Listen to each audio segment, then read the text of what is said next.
الحمد لله نحمده ونستعينه ونستغفره ونؤمن به ونتوكل عليه ونعوذ بالله من شرور أنفسنا ومن سيئات أعمالنا ومن يهده الله فلا مضل له ومن يضلله فلا هادي له وأشهد أن لا إله إلا الله وأشهد أن محمدا عبده ورسوله وأرسله الله بالحق بشيرا ونذيرا أما بعد فإن خير الحديث كتاب الله وخير الهدي هدي محمد صلى الله عليه وسلم وشر الأمور محدثاتها وكل محدثة بدعة وكل بدعة ضلالة وكل ضلالة في النار. أعوذ بالله من الشيطان الرجيم.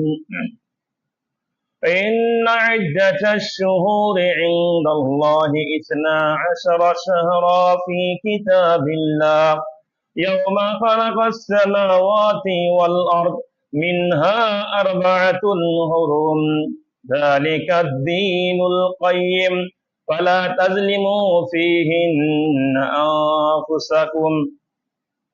আলহামদুলিল্লাহ, সমস্ত প্রশংসা সমস্ত গুণগান সেই মহান রব্বুল আলামিনের সান্নিধ্যে, যে মহান রব্বুল আলামিন আমাদেরকে আজকে বৃষ্টি বিঘ্নিত অবস্থায়ও মসজিদে জুমুয়ার খুতবাকে প্রাধান্য দিয়ে খুতবার সূচনা লগ্ন থেকে উপস্থিত থাকার তৌফিক দান করলেন। সেই মহান রব্বুল আলামিনের শুকরিয়ার্থে আমরা বলি আলহামদুলিল্লাহ। তৎসহিত দরুদ এবং সালাম পাঠ করি আমাদের প্রিয় হাবিব সাইয়্যিদুল আম্বিয়া সাইয়্যিদুল হারামাইন মুহাম্মদ সাল্লাল্লাহু আলাইহি ওয়াসাল্লামের প্রতি, বলি সাল্লাল্লাহু আলাইহি সাল্লাম। আজকে আমার সামনে সম্মানিত উপস্থিতি, আজকে আমি আপনাদের সামনে যে বিষয়কে কেন্দ্র করে আলোচনা করব সেটা হচ্ছে আন আহমিয়াতুল মুহররম, অর্থাৎ মুহররম মাসের গুরুত্ব এবং এর করণীয় ও বর্জনীয় সম্পর্কে কোরআন এবং সুন্নাহর আলোকে সংক্ষিপ্ত আকারে কিছু বলার চেষ্টা করব। আমা তাওফীকি ইল্লা বিল্লাহ, আলাইহি তাওয়াক্কালতু ওয়া ইলাইহি উনীব। আমরা সকলে জানি আরবি মাস হচ্ছে 12 মাস, যে সম্পর্কে আল্লাহ সুবহানাহু ওয়া তাআলা পবিত্র কোরআনুল কারীমে সূরা তাওবার 36 নম্বর আয়াতে দ্বারবিহীন কণ্ঠে ঘোষণা করেছেন, ইন্না ইদ্দাতাশ শুহুরি ইনদাল্লাহি 12 শাহরা। আল্লাহর কাছে মাসের গণনা হচ্ছে 12 মাস। ফি কিতাবিল্লাহ, কিতাব অনুযায়ী, ইয়াওমা খালাকাস সামাওয়াতি ওয়াল আরদ, যেদিন থেকে আসমান জমিন সৃষ্টি করেছেন সেই দিন থেকেই বছর কিন্তু 12 মাস। তবে মিনহা 4 হুরুম, এই 12 মাসের মধ্যে 4টি মাস হচ্ছে সম্মানিত মাস, মর্যাদাপূর্ণ মাস, গুরুত্বপূর্ণ মাস। যালিকা দীনুল কাইয়্যিম, এটাই হচ্ছে সুপ্রতিষ্ঠিত দিন। আল্লাহ বলেছেন ফালা তাজলিমু ফীহিন আনফুসাকুম, বিশেষ করে তোমরা এই 4 মাসে কোন প্রকার অন্যায় অবিচার গর্হিত কাজে লিপ্ত হবে না। নরমালি সাধারণভাবে হারাম কাজ সব সময়ই হারাম, কিন্তু এই 4টি মাসে হারাম কাজ আরো কঠিন গুরুতর হয়ে যায়। মিথ্যা কথা বলা হারাম, কিন্তু এই 4 মাস, এই 4 মাস বলতে কোন 4 মাস? যুলকাদা, যুলহিজ্জা, মুহররম, রজব, এই 4 মাস, যেটাকে আমরা বলি কি যুলকদ, জিলহজ, মুহররম, রজব, এই 4 মাস সম্মানিত মাস। এই 4 মাসে গুনাহ করলে অন্য 8 মাসে গুনাহ করার চেয়ে বেশি কি গুরুতর, বেশি অপরাধ। সুতরাং এই 4 মাসকে আমরা সম্মান প্রদর্শন করব। এই 4 মাসকে জাহিলি যুগের লোকেরাও সম্মান করত। এই 4 মাসে তারাও যুদ্ধ বিগ্রহ থেকে বিরত থাকতো। সুতরাং আমরা মুসলিম হয়ে যদি এই সম্মানিত মাস সম্পর্কে সচেতন না হই, এই সমস্ত মাসেও জড়িত খারাপ হারাম কাজে জড়িত হই, তাহলে মুসলিম বলে লাভটা বা কি হলো আমাদের? আল্লাহ রাব্বুল আলামিন আমাদের সকলকে সচেতন থাকার তৌফিক দান করুন বলে আল্লাহুম্মা আমিন। হিজরির প্রথম মাস, আরবি মাসের প্রথম মাস আছে মুহররম মাস। এই মুহররম মাসকে কেন্দ্র করে বিভিন্ন ঘটনা সংঘটিত হয়েছে।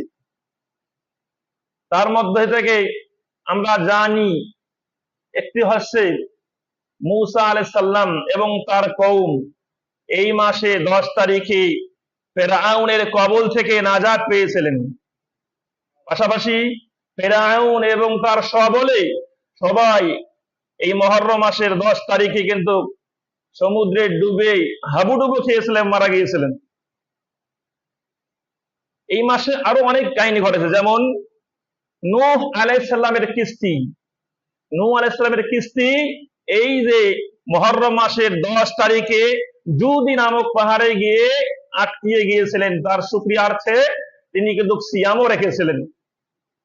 মুহররম মাসের গুরুত্ব অনেক বেশি। কিন্তু আমাদের বাংলাদেশ, ভারত, পাকিস্তান, ইরান, ইরাক সহকারে বিভিন্ন রাষ্ট্রে দেখা যায় এই মুহররম মাস আসলে তারা নানান ধরনের গর্হিত কাজ, অশালীন কাজ, যেগুলোকে তারা ইবাদতের নাম দিয়ে করে ফেলতেছে, যেগুলো থেকে আমাদের প্রত্যেককেই সচেতন হতে হবে।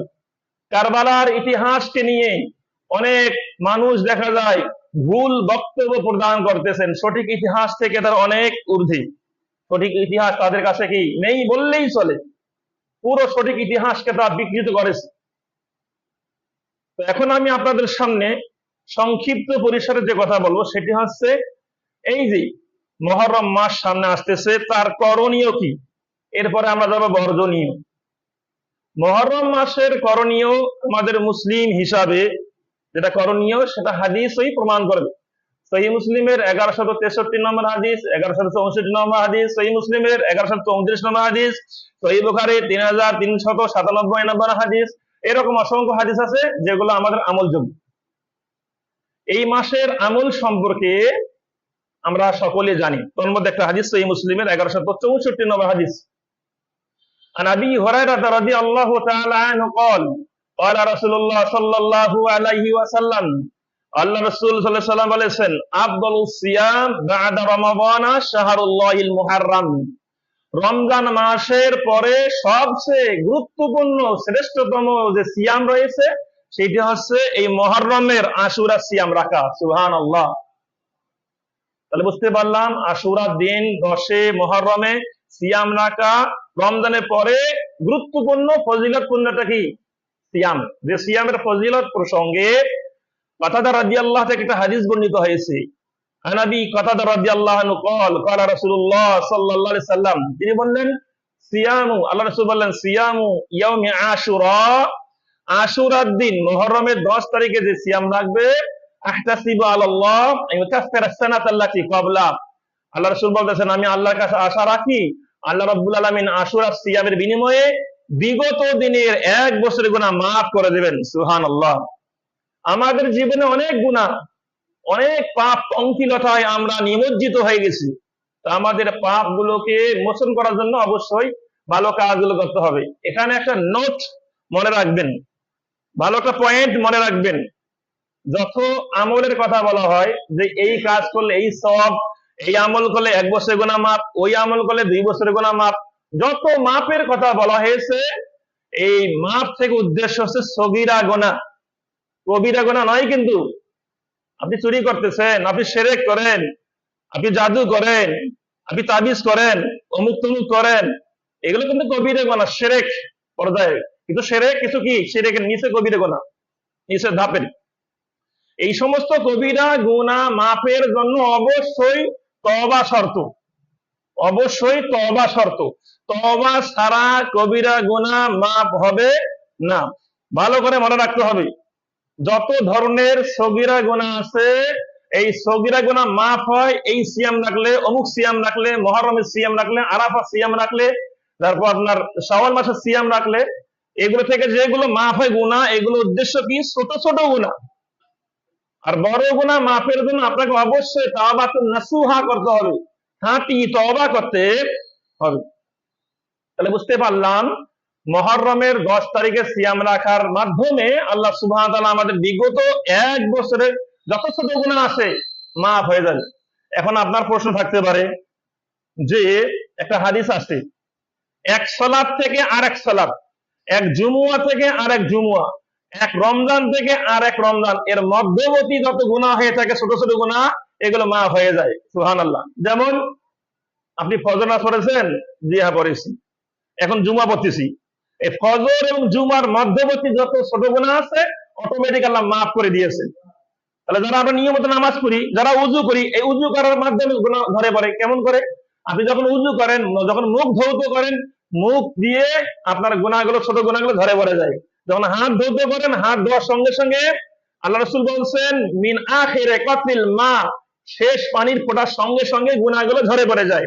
আপনি যখন পা ধৌত করেন, পা ধৌত করার সময় উযুতে পায়ের নখ দিয়ে গুনাহগুলো ঝরে পড়ে যায়, অথবা শেষ পানির ফোঁটার সঙ্গে গুনাহগুলো ঝরে পড়ে যায়। তাহলে আপনার তো সগীরাগুলো সব ঝরেই পড়ে যাচ্ছে। তাহলে এই অমুক সিয়াম রাখলে, তমুক সিয়াম রাখলে যে ছোট গুনাহ মাফ হয়, এখান থেকে উদ্দেশ্য কি?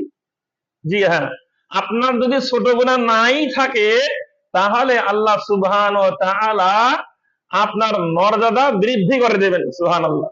যদি ছোট গুনাহ নাই, এই সমস্ত সিয়াম রাখার মাধ্যমে আপনার মর্যাদা বৃদ্ধি করে দেবেন। আর কি করতে পারেন? আপনার কবিরা গুনাহ আছেন, এই যে ছোট গুনাহ আপনার নাই, এ কারণে অমুক তমুক আমলের মাধ্যমে যে বিশাল গুনাহ ধরে পড়ে যায়, এর মাধ্যমে আপনার কবিরা গুনার যে তাপটা আসে, প্রখরতা আসে, এই প্রখরতাকেও কমিয়ে দেয়। সুবহানাল্লাহ। আপনি একটা কবিরা গুনাহ করেছেন, আপনার ছোট গুনাহ নাই, আপনার ছোট গুনাহ নাই, কিন্তু এই যে সিয়াম রাখলেন, সিয়াম রাখার মাধ্যমে কবিরা গুনার যে পাওয়ারটা, খুব তীব্রতা, এই তীব্রতা, এর পাওয়ারটাকে কমিয়ে দেওয়া হয়। সুবহানাল্লাহ। এখন আমরা বুঝতে পারলাম মুহররমের 10-এ মুহররমে সিয়াম রাখলে, আশুরা সিয়াম রাখলে বিশাল সওয়াব, এটা আমরা বুঝতে পারলাম। এই প্রসঙ্গে আরো অসংখ্য হাদিস রয়েছে। যেমন ইবনে আব্বাস রাদিয়াল্লাহু তাআলা আনহু থেকে বর্ণিত, আন্নান নাবিয়্যা সাল্লাল্লাহু আলাইহি সাল্লাম, আল্লাহ নবী সাল্লাল্লাহু আলাইহি সাল্লাম লাম্মা কাদিমাল মাদিনাতা, আল্লাহ রাসূল যখন মদিনায় আসলেন, ফাওয়াজাদাল ইয়াহুদা সিয়ামা ইয়াউমে আশুরা, রাসূলুল্লাহ মদিনায় এসে দেখলেন মদিনার ইহুদিরা আশুরার দিনে সিয়াম রাখতেছে, মুহররমের 10 তারিখের সিয়াম রাখতেছে। ফাকালা, রাসূলুল্লাহ বললেন, মা হাযাল ইয়াউমুল লাযী তাসুমুনাহু, তোমরা এই দিনে সিয়াম কেন রাখতেছো? ক্বালু, ইহুদিরা বলল, হাযা ইয়াউমুন আযীম, এই দিনটা হচ্ছে মহান একটা দিন।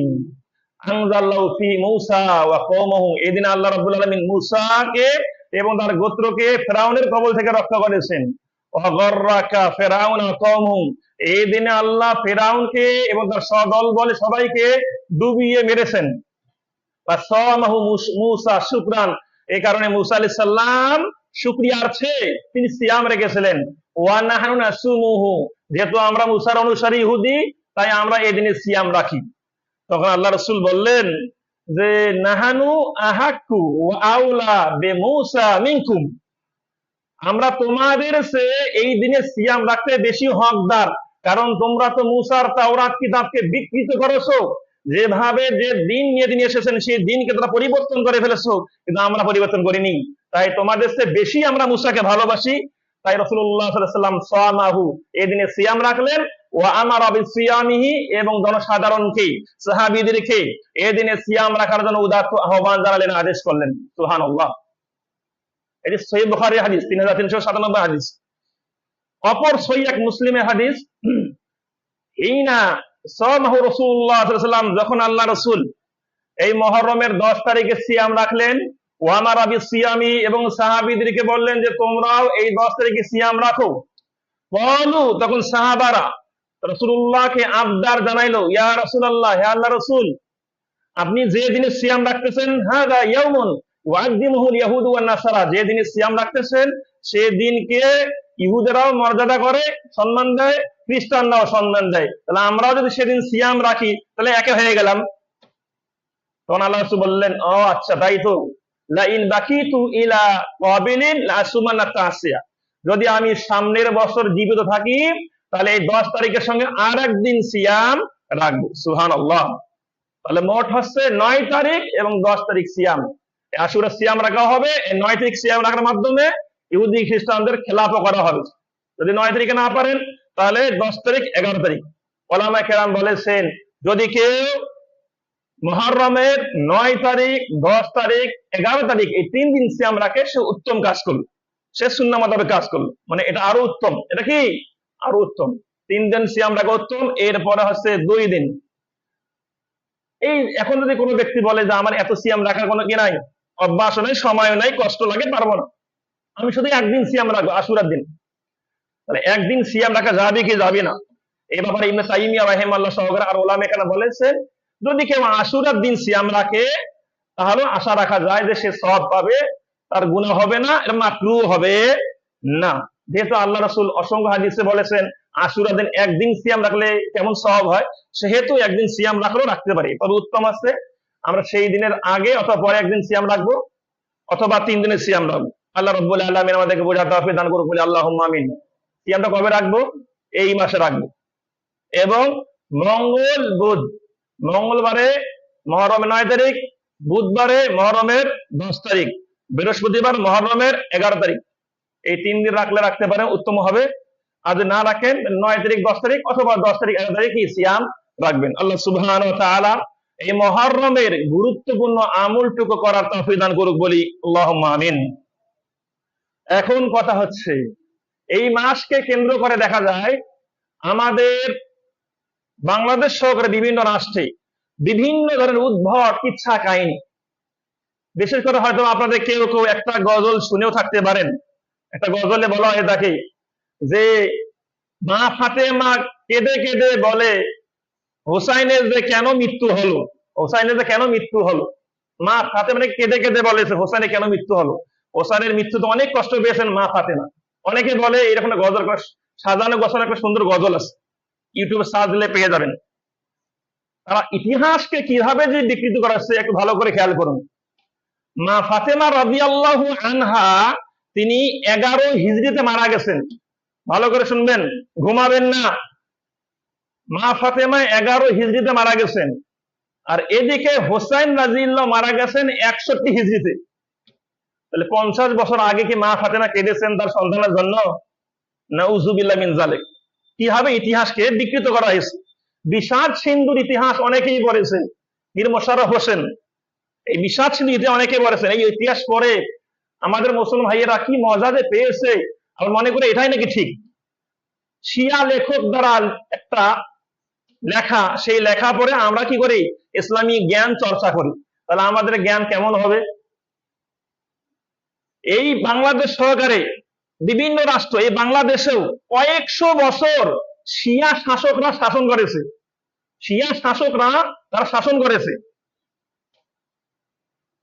তারা এমন ভাবে শাসন করেছে যে আমাদের মনের মধ্যে ঢুকে দিয়েছে যে কোনো নাম লিখতে গেলে নামের আগে পিছে হাসান হোসাইন লিখতে হয়। যেমন আমাদের মধ্যে অনেকের নাম আছে, মেহেদি হাসান আছে না, বা অমুক হোসাইন, তমুক হোসাইন, দেখবেন নাম আছে। এটা হচ্ছে শিয়াদের প্রভাবের কারণেই কিন্তু হয়েছে। হোসাইন একটা স্বয়ং সম্পূর্ণ নাম, হাসান একটা স্বয়ং সম্পূর্ণ নাম। আপনি যদি শুধু হাসান রাখেন রাখতে পারেন, কোনো সমস্যা নাই। হোসাইন রাখেন রাখতে পারেন, কোনো সমস্যা নাই। কিন্তু তারা ঢুকিয়ে দিয়েছে তুমি কি নাম রাখো রাখো, শেষে যেন হোসাইন যোগ হয়। এটা তো শিয়া প্রভাব আমাদের দেশে ছড়িয়ে পড়েছে তখনকার। অনেক মানুষ আমরা বুঝি না, তাই আমাদের নামের শেষে রাখি হোসাইনও রাখি। আমরা এর থেকে বিরত থাকার চেষ্টা করবো। আল্লাহ তৌফিক দান করুন, বলি আল্লাহুম্মা আমিন। আপনি দেখেন এই যে আসতেছে আশুরার দিন অর্থাৎ বুধবারের দিন, দেখবেন টিভিতে দেখবেন কি রমরমা অনুষ্ঠান তারা করতেছে, হাই হোসেন হাই হোসেন। ঢাকার হুসনে দালাল, এই দেখে দেখবেন শহীদপুরে, আবার আছে রংপুরে, বিভিন্ন জায়গায় দেখবেন তারা তাজিয়া মিছিল করতেছে। এই মিছিল গুলোতে তারা শুরু কি বলতেছে? হাই হোসাইন হাই হোসাইন হাই হোসাইন। তারা এমন ভাব দেখাচ্ছে তারা হোসাইনকে অত্যাধিক বেশি ভালোবাসেন। হোসাইনের বাবা যেমন তার সন্তানকে ভালোবাসছিলেন, তার চেয়ে বেশি মনে হয় তারা ভালোবাসতেছেন। তারা যে হোসাইন রাদিয়াল্লাহু আনহুকে বেশি ভালোবাসেন, এই বেশি ভালোবাসার একটা কারণ আছে, একটা সাবাব, একটা প্রেক্ষাপট আছে। প্রেক্ষাপটটা না বললে আপনারা বুঝতে পারবেন না। এজন্য আপনাকে যেতে হবে 636 খ্রিস্টাব্দে, 15 হিজরিতে ফিরে যেতে হবে। সেই সময় কাদিসিয়ার যুদ্ধ নামক এক যুদ্ধ হয়েছিল। ওমর রাদিয়াল্লাহু তাআলা আনহু, ইসলামের দ্বিতীয় খলিফা ওমর রাদিয়াল্লাহু আনহুর শাসনামলে যুদ্ধ হয়েছিল। মুসলিমদের নেতৃত্ব দিয়েছিলেন ওখানে সাদ বিন আবি ওয়াক্কাস রাদিয়াল্লাহু তাআলা আনহু। এদিকে এদিকে পারসিক, যারা পারসিক, এদের পক্ষ থেকে নেতৃত্ব দিয়েছিল রুস্তম, মহাবীর রুস্তম নামে আপনারা কি জেনে থাকেন যে মহাবীর রুস্তম। এই মহাবীর রুস্তম পারসিক অগ্নিপূজক, এরা কিন্তু সর্বত্র চেয়েছিল ইসলামকে পৃথিবীর বুক থেকে মিটিয়ে দেওয়ার জন্য।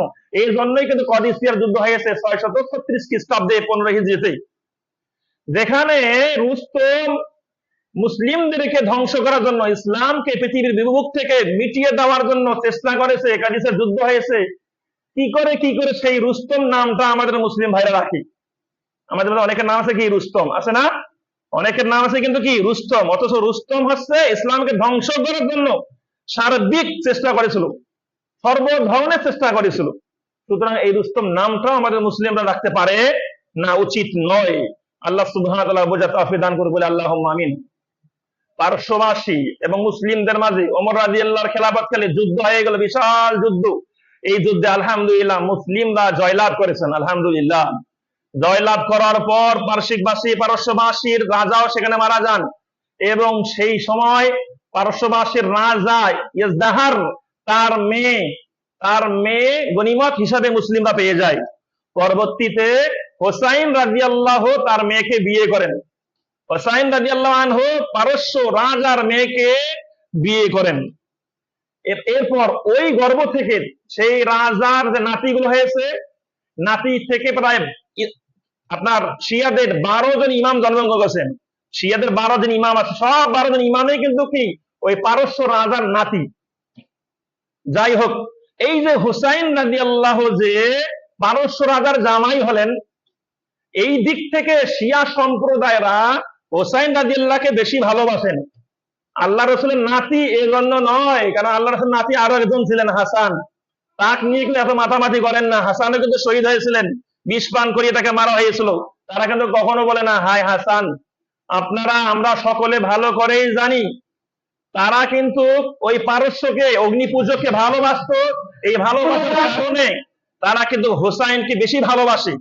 তাই হোসাইন যখন শহীদ হয়, মারা যান, তাই তারা সব সময় তারা হাই হোসাইন বলে থাকে। আমরা ভালো করে একটা জিনিস জানি, হাসান রাদিয়াল্লাহু, হোসাইন রাদিয়াল্লাহু আনহু এরা অনেক ভালো।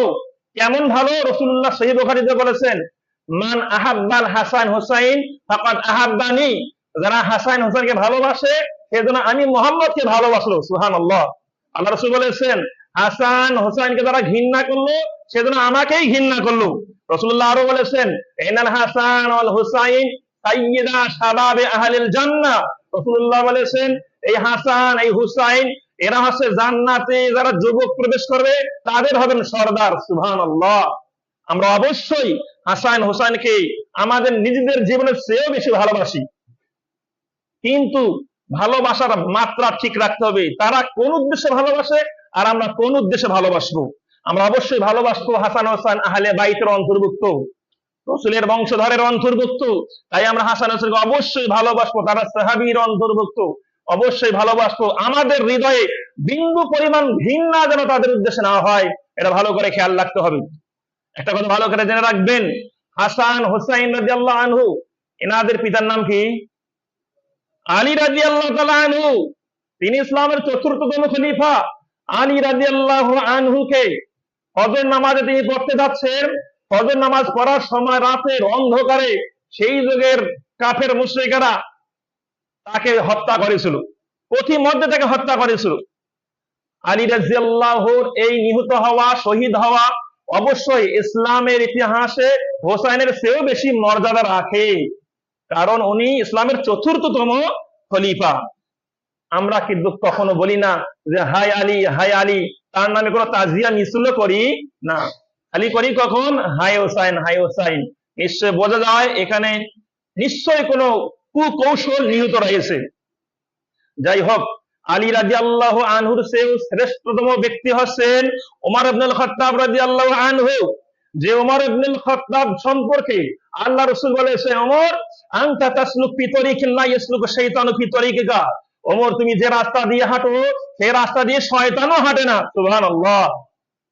ওমর রাদিয়াল্লাহু আনহু তিনি সালাত আদায় করতেছিলেন, আবু লুলু নামক অগ্নি পূজক ওমরের পেছন থেকে তাকে ছুরিকাঘাত করেছেন, হত্যা করেছেন। তার একদিন দুই দিন পর তিনি মারা গিয়েছিলেন, তিনিও শহীদ হয়েছেন। তার মৃত্যু কিন্তু ইসলামের জন্য অনেক বেদনাদায়ক। তার মৃত্যু কিন্তু হোসাইনের মৃত্যু চেয়ে অনেকটা বেদনাদায়ক। তারপর আমরা কিন্তু হাই ওমর কখনো বলি না। এ দেখে ওমর আগে ছিলেন ওসমান রাদিয়াল্লাহু তাআলা আনহু, মানে আলীর পরে ওসমান রাদিয়াল্লাহু তাআলা আনহু ইসলামের তৃতীয় খলিফা। ওসমান রাদিয়াল্লাহু তাআলা এমন একজন ব্যক্তি, সাহাবী ছিলেন, যার ব্যাপারে রাসূলুল্লাহ বলেছেন ওসমানকে দেখে ফেরেশতারাও লজ্জাবোধ করে। সুবহানাল্লাহ। এতটাই তাকওয়াপূর্ণ ব্যক্তি, এতটাই পরহেজগার ব্যক্তি, যাকে দেখে ফেরেশতারা লজ্জাবোধ করে। ওসমান রাদিয়াল্লাহু তাআলা আনহুকে খারিজিরা সেই সময় তাকে অবরুদ্ধ করে, কয়েকদিন অবরুদ্ধ করছেন, মসজিদে নামাজ পড়তে তাকে দেননি, অবরুদ্ধ করে তাকে হত্যা করা হয়েছিল। তাই তার মৃত্যুটাও ইতিহাসে লেখা রয়েছে স্বর্ণ অক্ষরে। কিন্তু তখনও আমরা বলি না যে হাই ওসমান, বলাও জায়েজ নেই, কিন্তু কখন বলি হাই হুসাইন। এর কারণটা কি বুঝতে পেরেছেন আপনারা? ওই যে পারস্য রাজার অগ্নিপূজক রাজার মেয়েকে বিয়ে করেছিল, এই দিক থেকে তারা এই কাজগুলো করে, যেগুলো ইসলাম কখনো সাপোর্ট করে না। ইসলামে তো শোক প্রথা টোটালি হারাম, এটা আমরা সকলে জানি। 3 দিনের বেশি কারো মৃত্যুতে শোক পোষণ করা যায় না, শোক পালন করা যায় না। একমাত্র স্ত্রীর স্বামী মারা গেলে 4 মাস 10 দিন শোক পালন করবে। তাছাড়া যে মারা যাক না কেন 3 দিনের বেশি শোক পালন করা যায় না। আর আমরা বছর যাবৎ শোক পালন করতেছি, শোক দিবস, অমুক দিবস, তমুক দিবস। আর আমরা মুসলিমরা এই সঠিক ইতিহাস না জেনে আমরা কি করতেছি, শিয়াদের তালে তাল মিলিয়ে আমরা 10 মুহররম উদযাপন করতেছি নানান ধরনের মিলাদ অনুষ্ঠান, অমুক তমুক অনুষ্ঠান দিয়ে। এই আপনার আশুরাকে কেন্দ্র করে 4টি গ্রুপ হয়েছে। আশুরাকে কেন্দ্র করে, মুহররমকে কেন্দ্র করে প্রায় 4টি গ্রুপ হয়েছে। একটি গ্রুপ তো এমন যারা কঠিন বাড়াবাড়ি করেছেন, তারা বলেন যে ইয়াজিদ কাফের হয়ে গেছে। ইয়াজিদ কি কাফের হয়ে গেছে, অমুসলিম হয়ে গেছে। আর একটি দল আছে যারা আশুরা সম্পর্কে অসচেতন, আশুরা সম্পর্কে তারা কি তেমন গুরুত্ব জানে না, কি আছে ইসলাম বলা আছে নাই, কোনো পরোয়াই করে না। আর একটা দল আছে ইয়াজিদকে নবীদের আসনে বসিয়ে দিয়েছেন, নাউজুবিল্লাহ মিন যালিক। আর একটি দল আছে ইয়াজিদকে সাহাবী বানিয়ে দিয়েছেন, নাউজুবিল্লাহ মিন যালিক। আপনাকে আমাকে চতুর্থ দল আর একটা আছে, সেই পথ অবলম্বন করতে হবে। ইয়াজিদ সম্পর্কে, কারবালার যে সঠিক ইতিহাস সম্পর্কে সঠিক ধারণা হচ্ছে, ইয়াজিদ সম্পর্কে যে আকীদা আপনি আমি পোষণ করবো, সেটি হচ্ছে ইবনে তাইমিয়া রাহিমাহুল্লাহ সহকারে, ইমাম আহমদ বিন হাম্বল রাহিমাহুল্লাহ সহকারে ওরা বলেছেন যে লা নাসুব্বুহু, ইয়াজিদকে আমরা গালিও দেব না, ওয়ালা নহিব্বু, তাকে ভালোবাসবো না। কথা বলেন নাই মনে হয়? ইয়াজিদকে আমরা গালিও দেব না, তাকে ভালোবাসবো না। আহমদ বিন হাম্বল রাহিমাহুল্লাহ 10 লক্ষ হাদিসের হাফেজ। আহমদ বিন হাম্বল রাহিমাহুল্লাহর ছেলের নাম সালেহ। সেই সালেহ তার বাবা আহমদ বিন হাম্বলকে প্রশ্ন করলেন যে বাবা, ইন্না কওমান ইউহিব্বুনা ইয়াজিদা, কিছু লোককে আমরা দেখতে পাই তারা ইয়াজিদকে ভালোবাসে। তখন আহমদ বিন হাম্বল বললেন যে এমন কেউ কি থাকতে পারে যে আখিরাতের প্রতি বিশ্বাসী, আল্লাহর প্রতি বিশ্বাসী, আবার ইয়াজিদকে ভালোবাসে? এমন কেউ কি থাকতে পারে? অর্থাৎ যারা আখিরাতকে বিশ্বাস করে, আল্লাহকে বিশ্বাস করে, তারা ইয়াজিদকে ভালোবাসতে পারে না।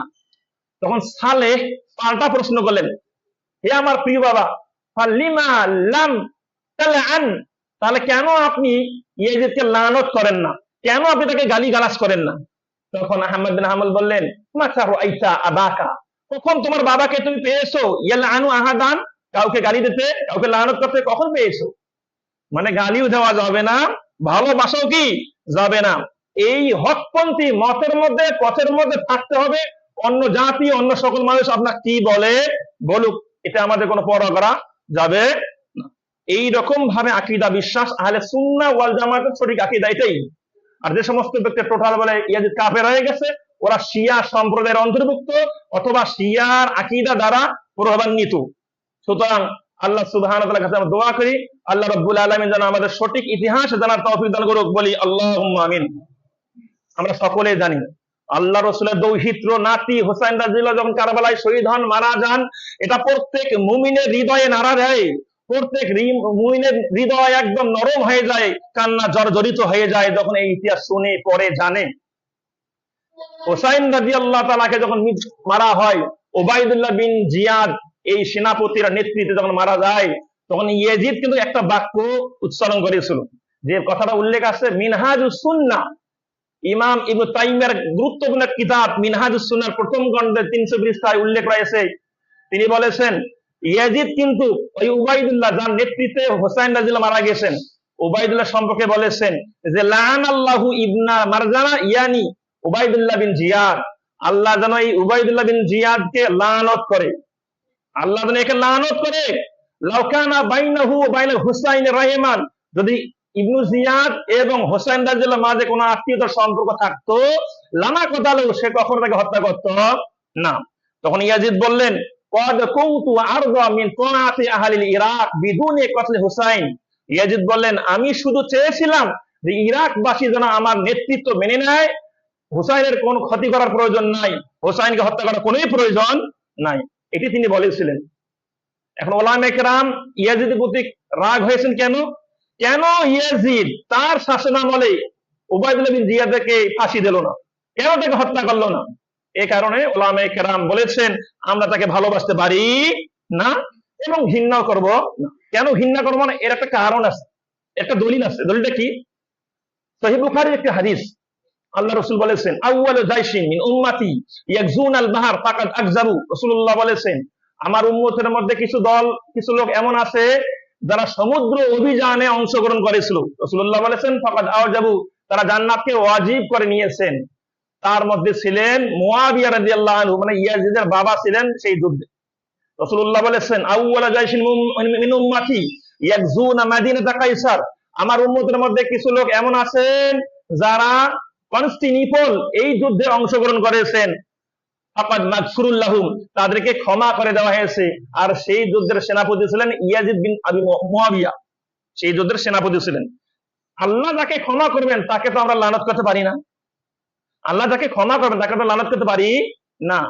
আপনি আমি লানত করে কেন আমাদের মুখে নষ্ট করব? তাই আহলুস সুন্নাহ ওয়াল জামাতের আকীদা পোষণ করব, আমরা ইয়াজিদকে গালিও দেব না, ভালোবাসবো না। আল্লাহ সুবহানাহু ওয়া তাআলা আমাদের প্রত্যেককে বুঝার তৌফিক দান করুক, বলি আল্লাহুম্মা আমিন। আল্লাহ সুবহানাহু ওয়া তাআলা এই মুহররম মাসের যে করণীয় রয়েছেন, যেটা গুরুত্বপূর্ণ আমল, সেটি হচ্ছে এই আশুরা সিয়াম রাখা। ভালো করে মনে রাখবেন হোসাইন রাদিয়াল্লাহুর এই নিহত হওয়া, শহীদ হওয়া কারবালার ঘটনার সঙ্গে বিন্দু পরিমাণ সম্পর্ক নাই এই মুহররম মাসের 10 তারিখে বা মুহররমে যারা সিয়াম রাখি আশুরা সিয়াম, তার সঙ্গে তার শহীদ হওয়ার কোনো ন্যূনতম সম্পর্ক নাই। কেন সম্পর্ক নাই?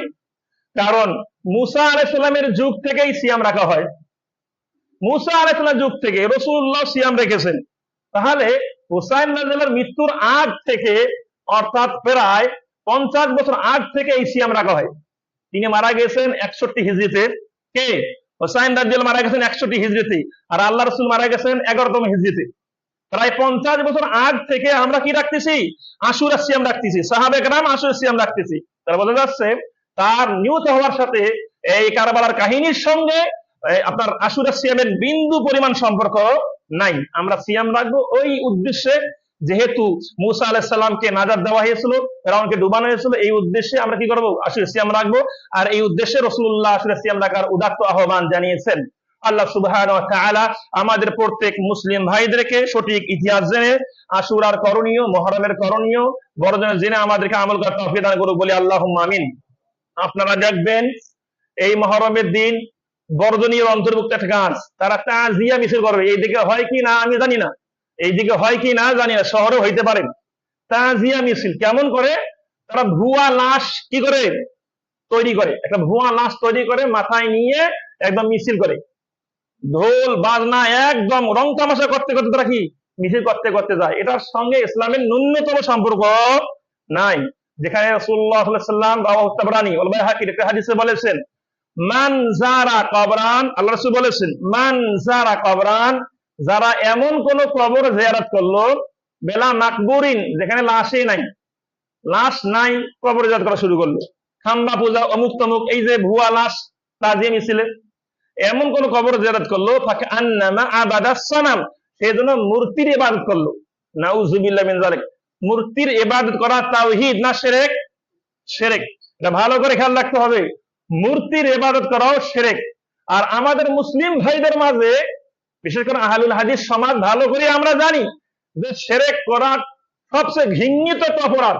রাসূলুল্লাহ সাল্লাল্লাহু আলাইহি সাল্লামকে আল্লাহ রাব্বুল আলামিন বলেছেন, লাইন আশরাকতা, হে মুহাম্মদ সাল্লাল্লাহু আলাইহি সাল্লাম, তুমিও যদি শিরক করো তোমার আমল সব নষ্ট হয়ে যাবে।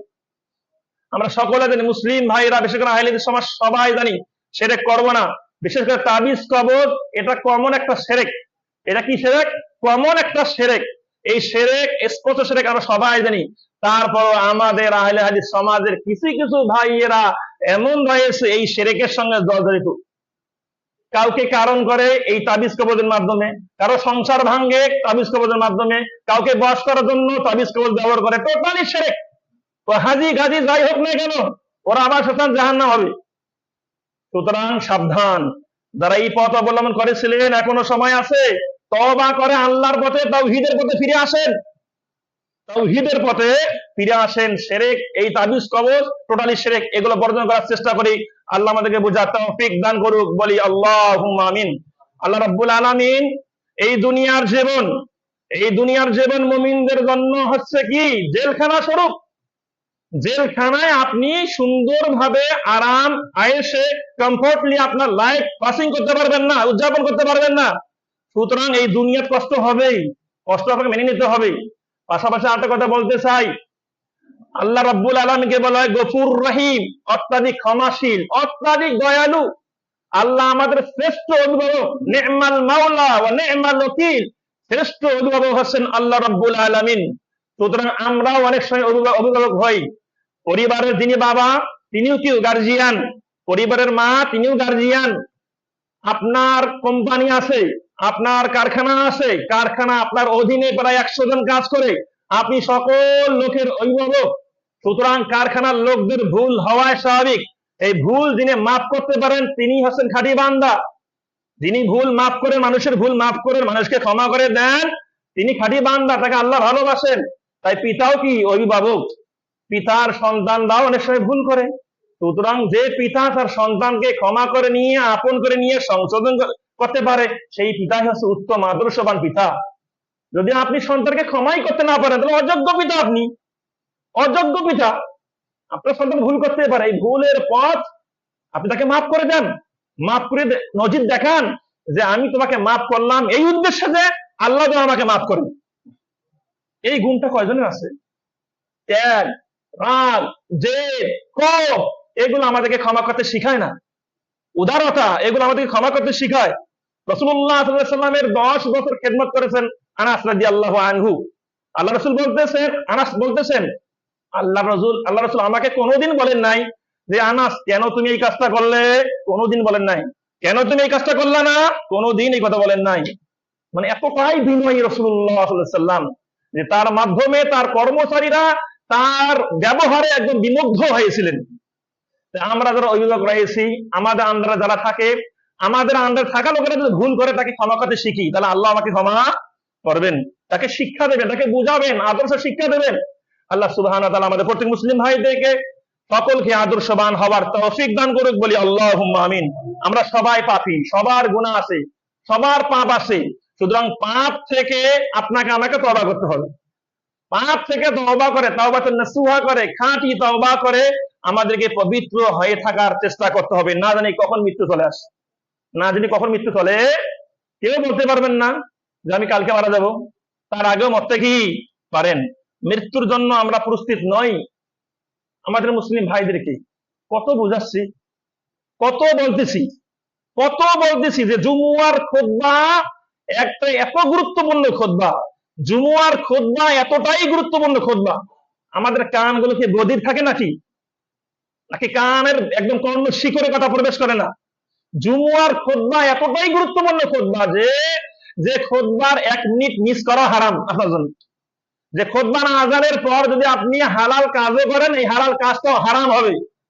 যে খুতবা শুরু হওয়ার পর যদি 5 মিনিট ব্যবসা করেন হালাল ব্যবসা, এই হালাল ব্যবসার ইনকাম আপনার হারাম হবে।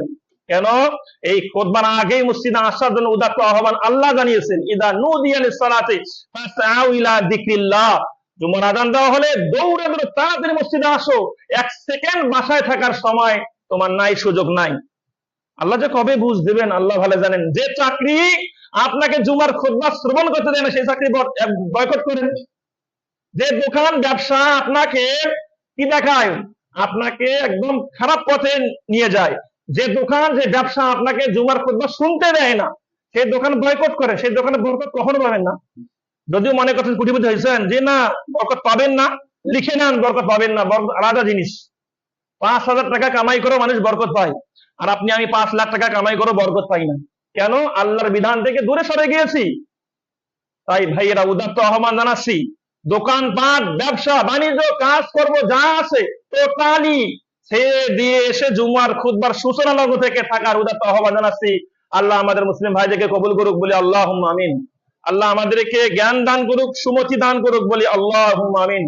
আল্লাহর কাছে দোয়া করি আল্লাহ রব্বুল আলামিন আমাদের সকল মুসলিম ভাইদেরকে যেই পথে কল্যাণ, যেই পথে সওয়াব, যেই পথকে আল্লাহ ভালোবাসেন, রাসূলুল্লাহ ভালোবাসেন, সেই পথ গ্রহণ করার তৌফিক দান করুক বলি আল্লাহুম্মা আমিন।